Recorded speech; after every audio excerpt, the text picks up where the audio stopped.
Well, ladies and gentlemen, we've got an update today. The El Salvadorian president, Bukele, was visiting the Oval Office in Donald Trump, and a big question came up. Of course, it was Caitlin Collins trying to do the whole I gotcha onto Trump and the administration because of a deported person that the Trump administration thought was a gang member in 2019. There were some people that thought the individual might have been related to a gang, and they said that it was an administrative error, but it's up to El Salvador now, and this was ruled by the Supreme Court.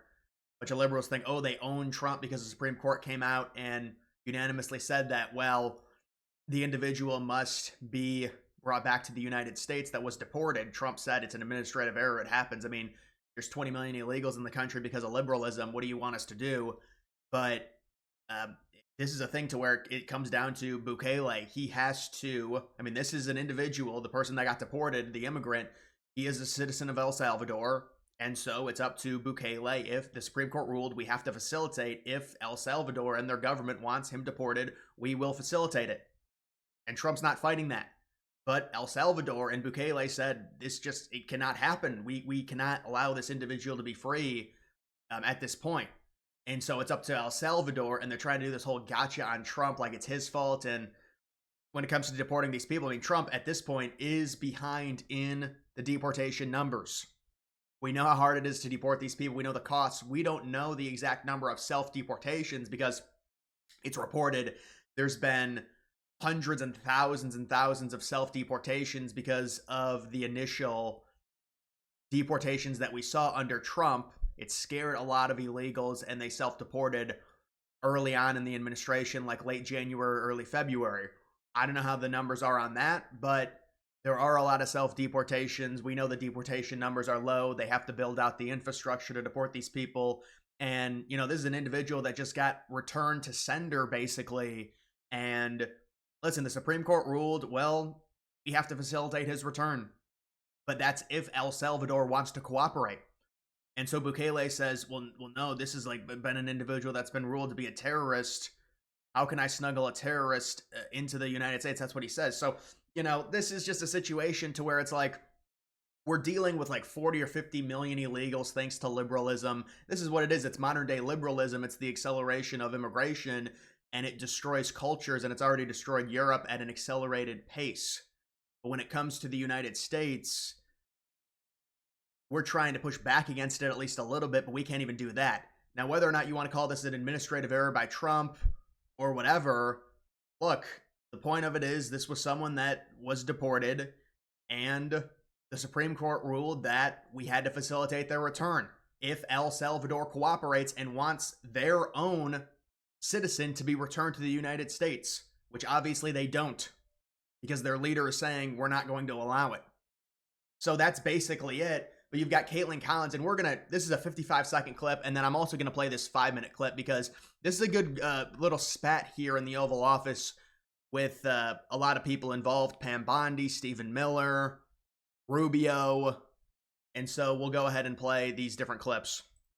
¿Usted lo liberaría, Presidente Bukele? Can President Bukele weigh in on this? Do you plan to return him? Well, I'm supposed to have suggested that I smuggle a terrorist into the United States, right? It's always how can I return him to the United States? Like, I smuggle him into the United States, or what do I do? Of course, I'm not going to do it.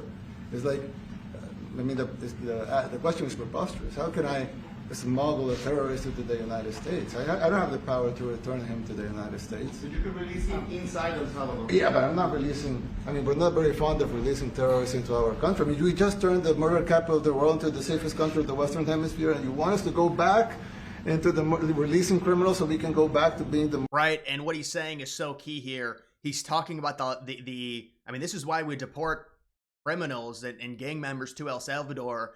They significantly built up under Bukele their prison infrastructure to where it's an entire industry now, and they have made their country extremely safe.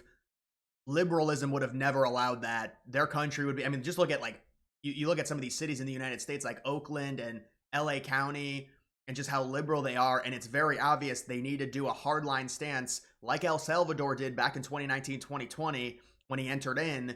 to where, no, we're done with it. We don't care if we seem like bad guys. We have to eliminate this crime to allow for our citizens to flourish. And yes, there's going to be, that's why liberals came out, they criticized him. They said there's mistakes. There's some people that shouldn't be in jail because he imprisoned a bunch of people that were connected to gangs, because you have to almost go overbearing and overboard to try and save the vast majority of the citizens. So that's what he's saying. He's saying, we did all this, we helped it. And look, when it comes to this individual being a terrorist or not, it was reported back in 2019, there were some gang ties. But the point of it is this was someone that got deported to El Salvador. The Supreme Court ruled we had to take them back if El Salvador cooperated with us. And we don't have jurisdiction to forcibly bring the individual back. This is an El Salvadorian citizen. Murder capital of the world. No, that's not going to happen. Well, they'd love to have a criminal, released into I mean, there's. Well, no, and that's absolutely right. And then liberals are like, oh, that's just Trump being mean to the media. No, they want the crime to be higher. Look at all the liberal cities, and then they just keep electing these liberals who are soft on crime. You have to go hard against the crime, especially if you have a crime issue within your city. The answer cannot be softness. It's just going to get worse and worse and worse and worse. Like a snowball, it gets bigger and bigger and bigger. It's just like the homelessness problem in California. They let it get big enough, it's too big, they can't fix it. There's a fascination. They would love it. Yeah.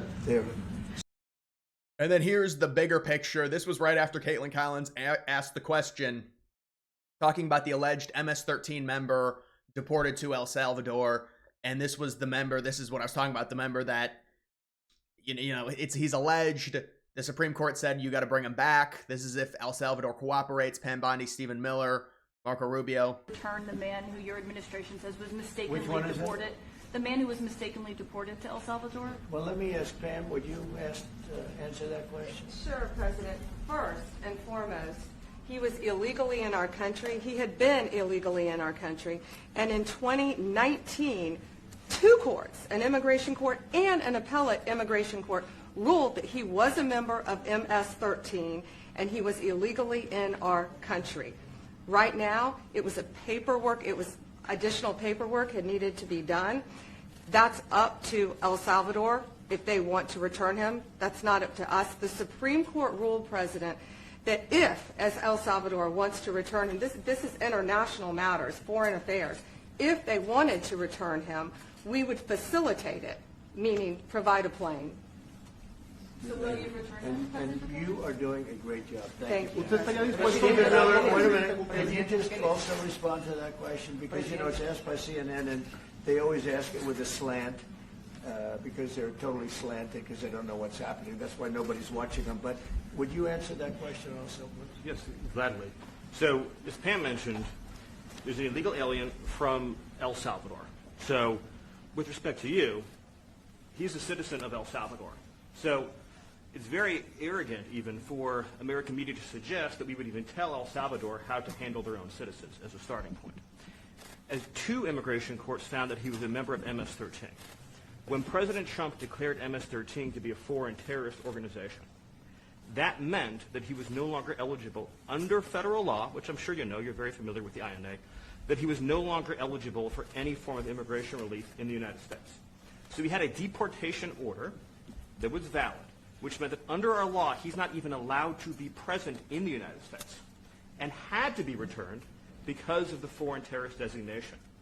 This issue was then, by a district court judge, completely inverted, and a district court judge tried to tell the administration that they had to kidnap a citizen of El Salvador and fly him back here.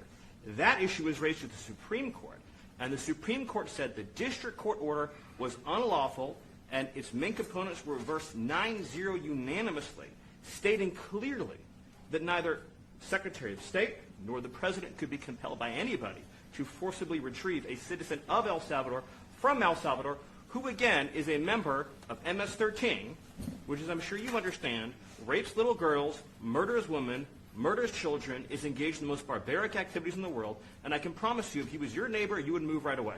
So you don't plan But to the ask for Supreme any Court help is to get asking him back? to. And that- what was the is ruling that- in the Supreme Court, Steve? Was it 9-0? Yes, it was a 9-0 In our favor. in our favor against the district court ruling, saying that no district court has the power to compel the foreign policy function of the United States. As Pam said, the ruling solely stated that if this individual, at El Salvador's sole discretion, was sent back to our country, that we could deport him a second time. Well, No version of this legally ends up with him ever living here because he is a citizen of El Salvador. That is the president of El Salvador. Your questions about it, per the court, can only be directed to him. I asked ¿Usted lo President liberaría, Bukele, what is Presidente can President Bukele weigh in on this?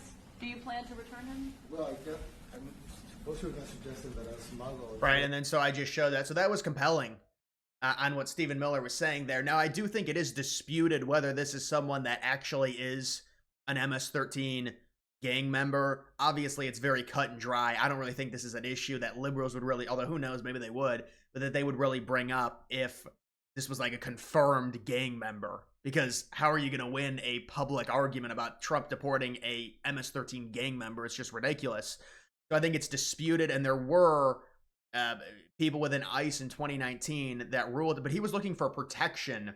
That's why he came to the United States. But Trump did rule that MS-13 was gang-affiliated terrorist group, and so that then allowed the deportation of people connected to the group. And I think the real big question is this actually an MS-13 gang member? Can they legally be in the United States right now? Trump saying, based on his recent ruling, no. And so he got deported, and Stephen Miller said that the Supreme Court ruled that, at least when it comes to the just district judges, they cannot unilaterally say that Trump must immediately go and get, and they say it as kidnapping to make it sound like it's but you bring the El Salvador citizen, because that's what he is. He came to the United States for, I guess, protection. Bring him back to the U.S. after we deported him for his gang affiliation, because Trump changed the designation and made it possible to deport people that had gang affiliations with MS-13. And there's also Rubio here that comes in. Yeah, Rubio comes in right here. We'll look at this. He was illegally in the United States and was returned to his country. That's where you deport people, back to their country of origin. Except for Venezuela, that wasn't refusing to take people back. I think the argument is liberals are saying he was not illegally in the country. But I mean, yeah, obviously if he's illegally in the country, there's nothing, but even in general, like with this, the Trump administration did come out and say it was an administrative error. But if he's illegally in the country, there's no error. You're just deporting him because he's illegally here. But then this whole thing comes in with, see, the thing is, you're trying to deport these people. There's like 50 different courts you have to go through. And it's a whole process. They try and make it as hard as humanly possible. So it's like the entire system has to change to be able to deport these people. If we want to do mass deportations, the amount of court cases that have been done, even over just a few. I mean, Trump's deported like 200 of these like MS-13 gang members, and you're already seeing the problems with it. There's just all this jurisdiction. It gets bogged down, all the bureaucracy, and it really is unfortunate. This is like that. I can tell you this, Mr. President. No, the foreign policy of the United States is conducted by the President of the United States, not by a court. And no court in the United States has a right to conduct the foreign policy of the United States. It's that simple. Right. If you rule MS-13 as a terrorist group or connection to a terrorist group, and then you deport members that were connected, and then some district judge that is a liberal, I mean, because liberals have no power right now. They control neither chambers of Congress. They don't have executive power. Some district judge can just say that that's unconstitutional based off of what? And then it goes to the Supreme Court, and Trump's won some pretty big landmark decisions within the Supreme Court. This recent one, again, it's important people understand, the decision is based off of the El Salvadorian government and what they want to do. If they want to have this, extradite the citizen and have him return to the United States, we are going to have to facilitate it under the Supreme Court ruling.